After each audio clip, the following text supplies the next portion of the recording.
Bada bing, bada boo. A 12-year-old boy crawls out the window of a $5.3 million house. His legs look quite frail. It could be the duct tape that's wrapped tightly around his ankles. He walks up and he rings the doorbell. He waits for a brief second before turning around, and you can see his shoulders slump visibly in the footage and his head is hanging, and he starts walking away from the last home's front door. This is like almost positively the very last chance that he has at survival, and it's gone. He's about to fully leave the front area of the house when the door clicks open and this old man comes out. Yes. Hi, I was just wondering if you could do 2 favors. Well, what are they? Taking me to the nearest police station. Well, actually, just one's fine. And he says, What's going on, son? Have a seat there. Since it's personal business. Have a seat. this is the starting point to all the secrets that start coming out of what was happening in that $5 million house in Ivins, Utah. 2 children were being held captive in a giant safe room tied up with ropes. They had physical injuries that go deep down into the flesh, almost hitting the muscles and the bones. And then they would have cayenne pepper just poured into them. There's evidence of forced starvation, forced to walk around in the desert barefoot, forced to sleep outside. The 2 kids that were being held captive and tormented are the kids of a famous YouTuber, a family vlogger who daily vlogged most of her life as a mother to 6 children. This is the case of Ruby Franke and Jody Hildebrandt. It is pretty clear Ruby Franke just wants to be seen as a good mom.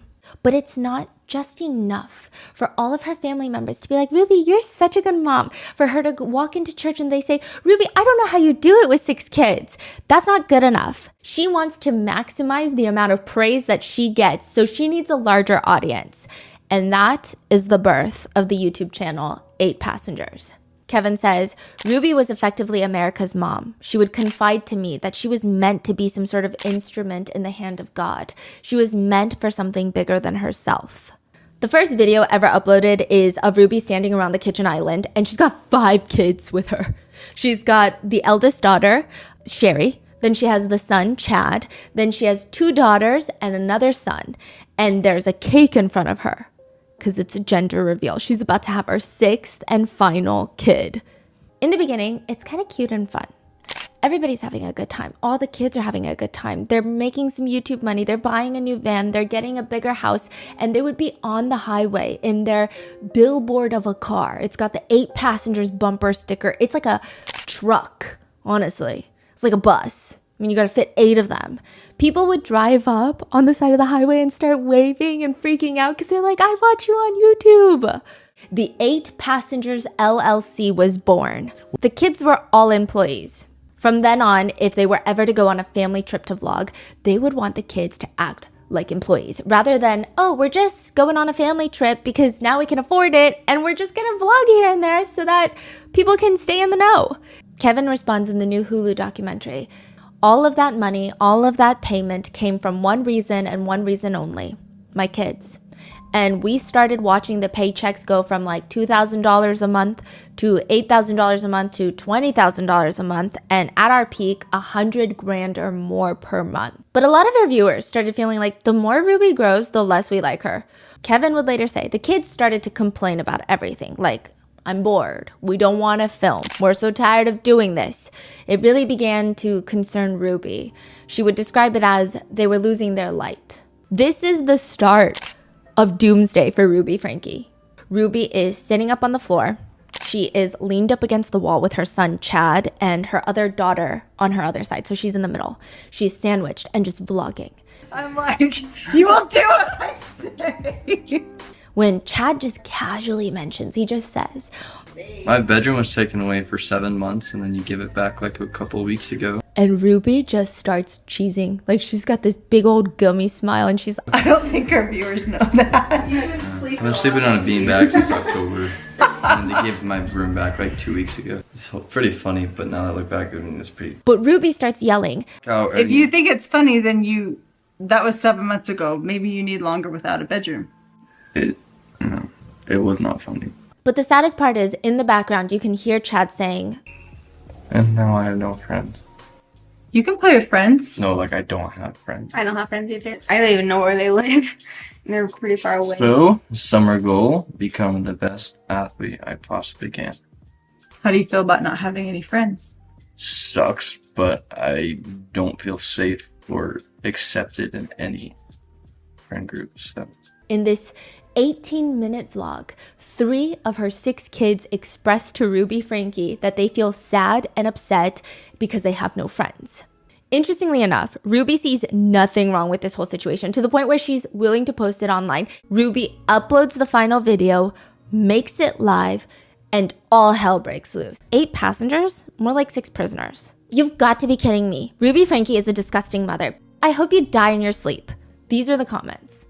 She's making close to $600,000 a year on this YouTube channel. Their daily views dropped by more than 50%.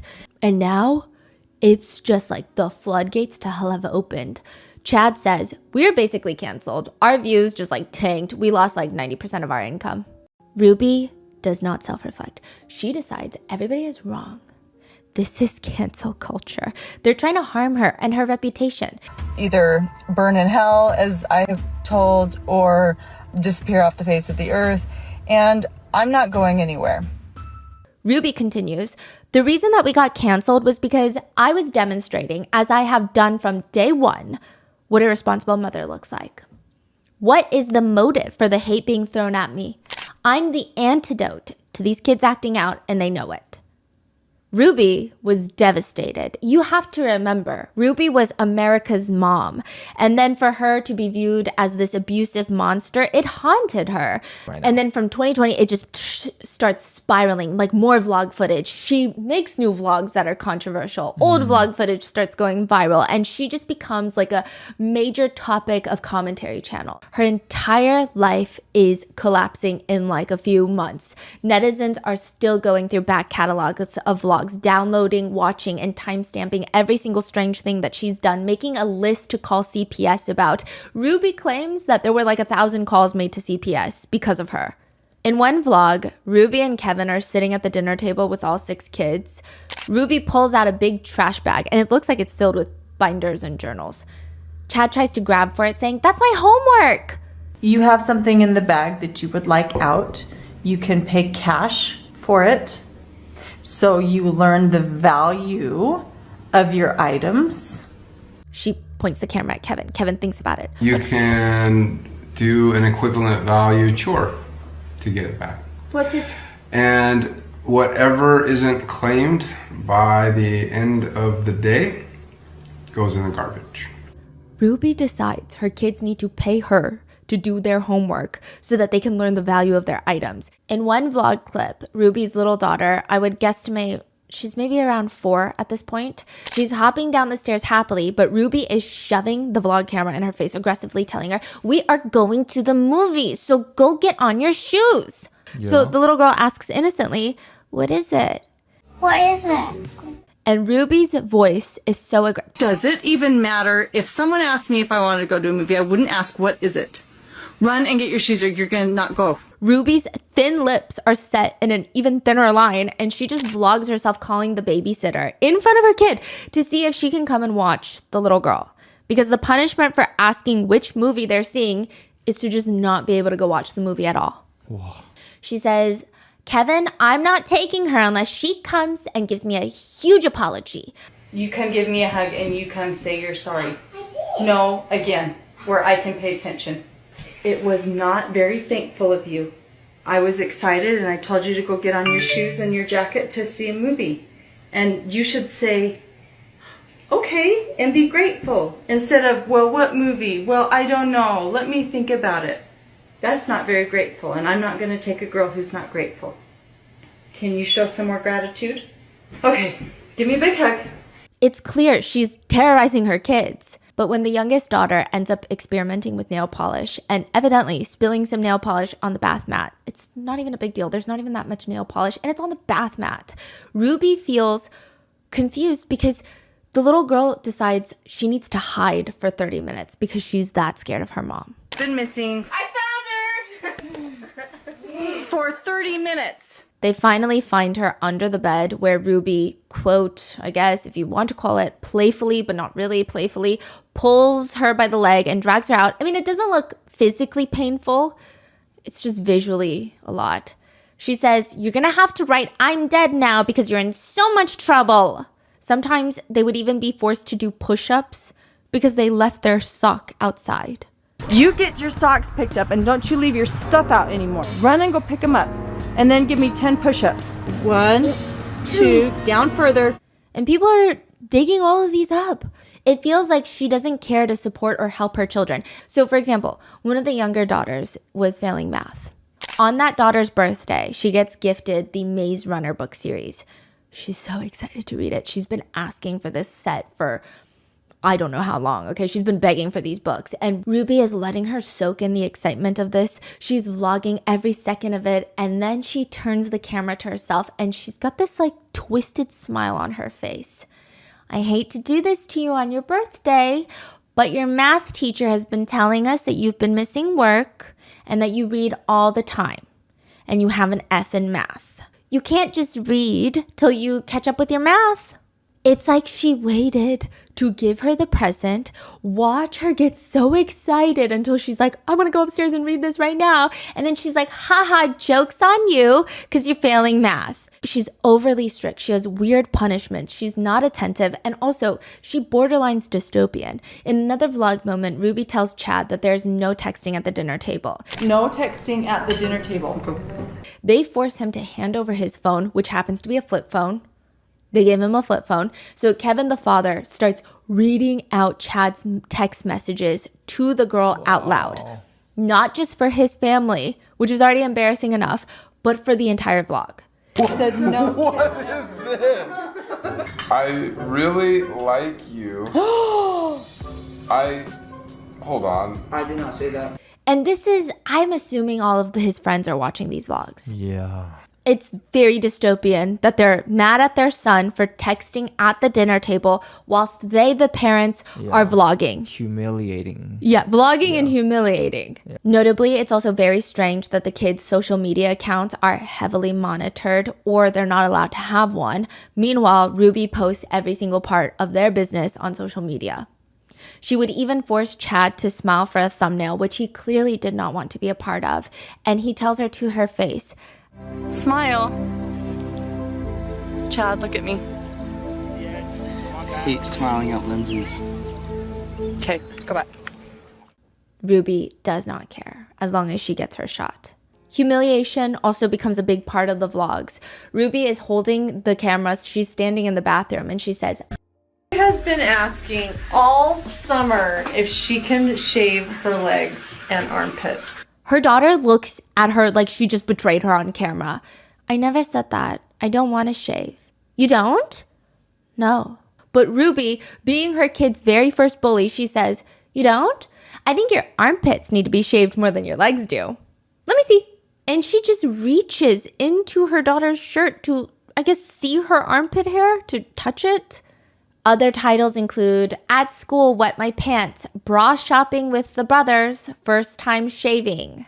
Ruby's youngest daughter is going through her scissor phase. Ruby's youngest daughter has taken scissors and cut a few things in the house that she probably wasn't supposed to cut. Ruby decides, no, the best course of action to take here is to grab the camera in one hand and shove it in this little girl's face, take her beloved stuffed cat on the other hand, hold it by the neck, and threaten her own daughter.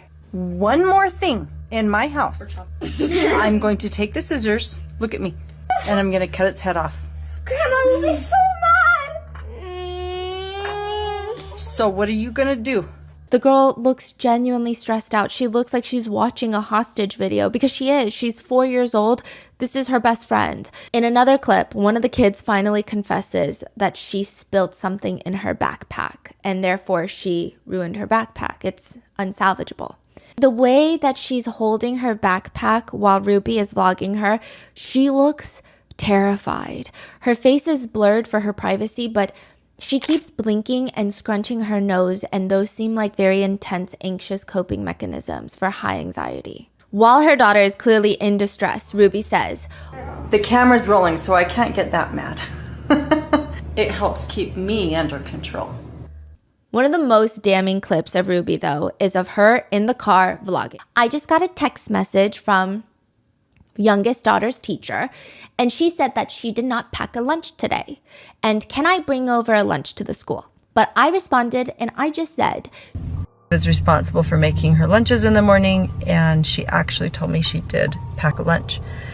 So the natural outcome is she's just going to need to be hungry. And hopefully nobody gives her food and nobody steps in and gives her a lunch. my hope is that she will be hungry and come home and go, oh man, that was really painful being hungry all day. I will always make sure to have a lunch with me. The child in question that she's talking about is 5 years old. The clip was a huge point of contention along with the Chad being bedless. I mean, there's something about these moms not giving their kids food, proper nutrition, and beds. The comments read, and this is what she's voluntarily sharing on the internet. Imagine what she's doing behind closed doors. In another seemingly innocent but not at all innocent vlog, Ruby is in the kitchen with her kids and she says, Sundays after church when we all just clean through the leftovers, it's like the highlight of my week. I love it so much. One of the kids comes up to say, it is. Mom doesn't get mad at us for eating anything. It's like the highlight of my week. I love it so much. Mom doesn't get mad at us for eating anything. Probably because they're not starving. It's been a point of contention throughout the Franke vlogs that the kids never have enough food.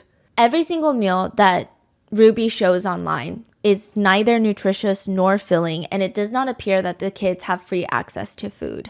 Ruby would vlog what's for dinner, or she would do the grocery hauls, and there's no produce, no fruit, no meat. Anything of nutritional value in the hauls is just absent. Most of it is carb-filled junk. There's like a whole compilation on TikTok filled with the kids' faces. You can hear Ruby's voice, and it's just her threatening them with food. I'm only going to say it one more time, and then you're going to lose the privilege to eat dinner. In a separate clip, she says, and my kids are literally starving. I hesitate to even say this because I'm going to sound like a mean barbarian, but I told the kids, I said, I'm not even going to let you eat breakfast until you get your chores done. The irony in all of this is that Ruby prepares for the end of the world with freeze-dried food. She's obsessed with food prepping. An entire food storage room with freeze-dried foods, 100 pounds of rice and orange juice mixed powder. It's kind of excessive. Like, even if an emergency did come up and you had to use the food that you freeze-dried, you already have enough. So why are you continuing? We may not need any of this food ever. Or if we do end up using it, what if it's 30 years down the road? All of this food stays good for at least 30 years. She has all of that. Yeah, and her kids are starving. And when the kids would get sick, Ruby, the maternal instinct just coursing through her veins, decides to quarantine the sick kid. So one of the sons was sick. I would say he looks like 5 years old. She grabs a whole duvet set, pillows, a blanket, and she puts him in the bathroom on the floor. Mm-hmm. She put him right next to the toilet in that tiny little closet room, the water closet. Okay. And he's sick.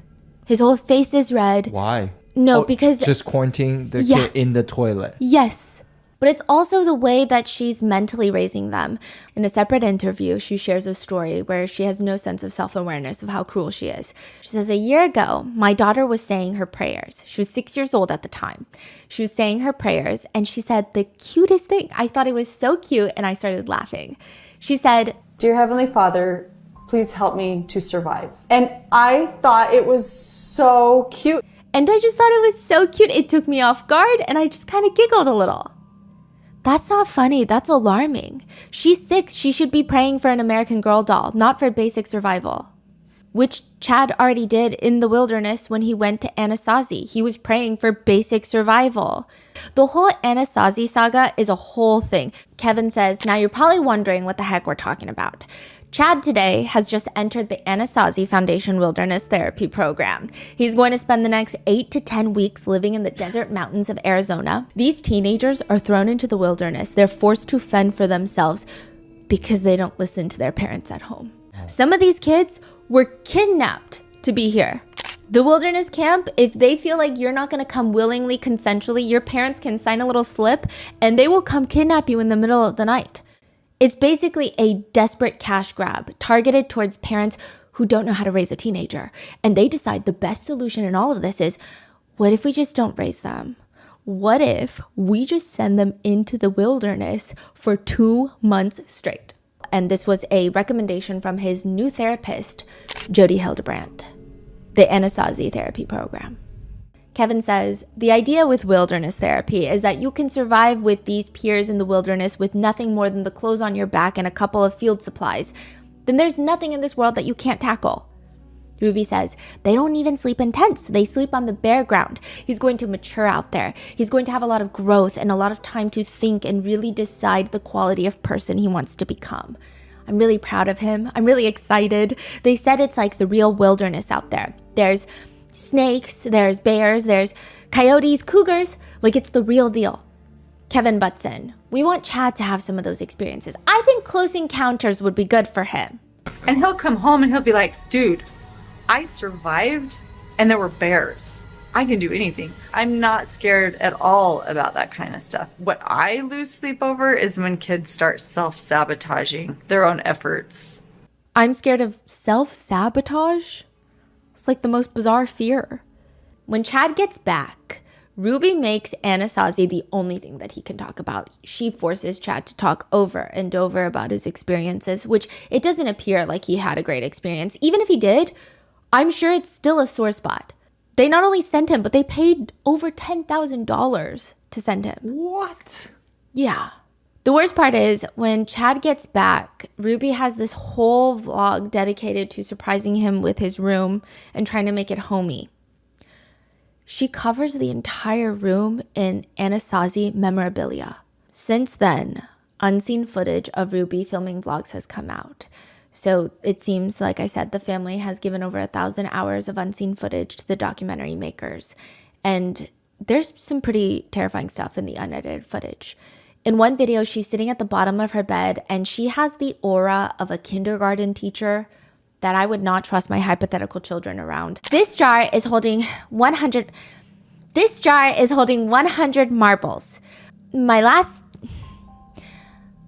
I always ask myself on the weekend, is what I've scheduled. Hey, I'm still recording! Come on! Why am I hearing all this noise? You see her turn off the camera, get up, or seemingly get up, and then get back down to turn on, and she's smiling again. I am a busy mom with 6 children, and I'm always on the go. In another vlog, this is obviously something she cuts out. She's in the kitchen talking about something when she just flips a switch. Hold on, what was that look for? She's talking to one of her kids. One of her kids says, sorry, I just got nervous. Don't give me a weird look, just be yourself. That is myself. Well, then change it. Just be yourself. That is myself. Well, then change it. In another clip, she wants all the kids to sit on the couch for a vlog. And I guess a few of them are not cooperating because they're children. And she screams at the husband, sit her down on the flipping couch. In another clip, Ruby is setting up the Christmas tree and Chad is helping her. He looks pretty miserable. She just blows up out of nowhere. Chad, I asked you to give me a night where it's enjoyable to be with you. Chad, take that look off your face and just be happy to be with us. But I'm not. Okay, you know what then? And then the camera turns off. Chad would later say, there were times that she blew up off camera. She would spank, whip, take the belt out and whip my butt, pull down my pants, whip me. In another unseen vlog clip, Chad is younger in the clip and he's sitting on the couch. Ruby is plopped down right next to him. Chad, it's your turn. Do you know where your name came from? Do you know where your name came from? Grandpa? Of course you know. Chad is nodding because he's like, I just answered, so what? I don't understand. And she says, Grandpa, so tell us who you're named after. She turns to Chad. If I'm going to let you vlog, I don't. And I'm going to spend all my time helping you. You're going to help me too. I don't know what to do. Be excited to tell them where your name came from, even if you have to fake it. Fake being happy, okay? By far, one of the more alarming unedited clips to come out is Ruby is sitting at the dining table, shoving her ring into the camera, Kevin is holding the camera, and Ruby's little daughter is trying to climb up onto the kitchen table. Ruby reaches over, puts one hand on the back of the little girl's neck, the other hand to cover her mouth, but it's also covering her nose because she's 4 and Ruby's an adult. And by the force of grabbing her head, she forces her off the table and just yanks her down. And she tells Kevin, "We're gonna cut that out. You get down and be quiet. It isn't your turn to talk. Now sit." When you are... I'm gonna cut that out. You get down and you be quiet. This isn't your turn. Now sit. To the 4-year-old? Yeah. And then Kevin just puts 2 fingers up in front of the lens, like, now cut, like scissors. Yeah, we're cutting that out. So while all of this new footage is being drawn up, Chad says he remembers that they got this very expensive attorney and PR person involved, and they suggested to Ruby that she apologize for all of these instances. Kevin says Ruby's response to that was, "Over my dead body. I'm not sorry. I'm saving my family. We're going to show the world what real parenting looks like. We're going to show the world what it's like to make impossibly tough decisions because you love your child." This is when Ruby Franke goes off the deep end. Ruby's entire reaction to everything is, "You think I'm bad? Let me show you how bad I can be." She becomes obsessed with God and vlogging about God. She says this is literally the way that God intended our children to be raised up. She starts offering up advice to other moms. You know that I am teaching another parenting class, so we just wrap. Yeah. She starts making like full dedicated videos to offer up advice. Then now with this sudden shift, netizens feel more alarmed. They're commenting she's giving culty vibes. Gonna see Ruby on a true crime podcast. Wow, Ruby has completely gone off the rails, and people start freaking out.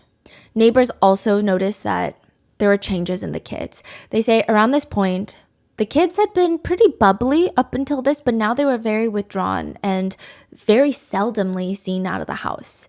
Ruby later says in another video, this is a separate video, "I'm scared to share this because knowing people these days, I don't know how they're going to respond." She goes on to talk about how she has 6 kids, and she says, "The 2 youngest are showing long patterns of selfishness. So Kevin and I have decided that we are going to give the gift of truth to them this Christmas. We are going to give them the gift of boundaries. We are going to give them the gift of repentance." And we told them that this year they are not going to be visited by Santa. We let them know that the Christmas morning, their 4 older siblings will be getting Christmas presents to open, and that they will have the gift of love from their dad and I, because we want them to really have a visceral experience that hits them. She's out here admitting that childhood trauma is the goal.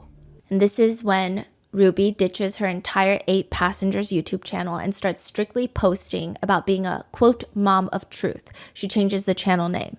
Neighbors who are trying to closely monitor the situation, they start telling CPS, they start reporting Ruby because she's online saying things like, little children are sexual beings. And when a child goes into their room and they do order where there was once chaos, they put their toys away and they pull their bed tight, fluff up their pillow, and they organize all their stuffed animals and dolls, they put order to it. And then they step back and they feel really good about it. That is an act of being sexual. Little children are sexual beings, and how many of your children have done this where they take all of their animals and order them? They put order to it, and then they step back and they feel really good about it. That's an act of being sexual. Exactly. I would say that's more than enough grounds to call CPS. But one CPS worker asks a neighbor, "Well, did you see any signs of physical abuse on the kids?" The neighbor said, "No, I didn't. I didn't see any physical signs of abuse on the Franke kids. The CPS worker just told me that they needed to see some physical evidence for them to be able to step in." And the neighbor says, in that moment, she wishes she had just lied to the government official, to the CPS worker. Yes, I saw signs of physical abuse, because maybe that would have been able to stop what comes next. And that is it for part 1 of the Ruby Franke case.